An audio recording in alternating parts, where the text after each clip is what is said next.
En ja, ik heb wel ergens oors in de horeca aan het werk, maar dat is net zoals je. Dat vind ik gewoon net waar. Dus dat wil ik niet. De eind van een tijdperk. Na haast 50 jaar kan er net meer doen ze worden in de Ponderosa in Dokkum. Helaas. Jammer. De bar is officieel dicht. Al een weekend wie het grote eindfeest End of an Era. Elke jaar zorgen ervoor dat de pom knallend afsluiten koe.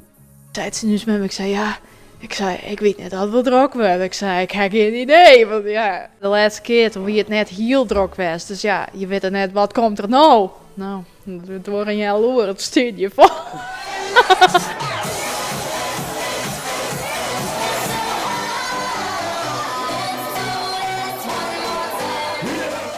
De bardancing kregen in het verliezen met zinslagen te meidje. Vernielings en onveiligheden, wat ook een reden wie om te besluiten dat er geen toekomst meer in ziet. Dan kun je net staan met al die personeel van een groepje van 30 mensen. Dat ging gewoon net. Dan is het net gezellig, dan krijg je de sfeer er net in. Het is gewoon, ja, dan kun je beter tussen blijven.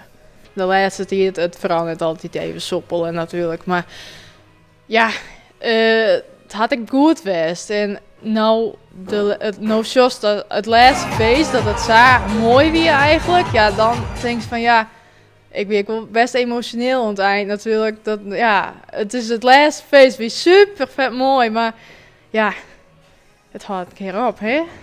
Het feest in de pon is voorbij, maar misschien is er in Kwartneromte voor een huisfeestje. Het is verkocht en wat is er ermee doen? Ja, dat is een goede vraag. Ik denk net dat er horeca bij inkomt. Ik denk dat er wenningen, appartementen of iets, dat is het. Hoi dames. En hoe komt het dan met Pakenpon? Ja, hoe komt het met Paken? Nou, ik denk dat die jongens, nationaal van 8 uur, dat die op stoel in sleep valt.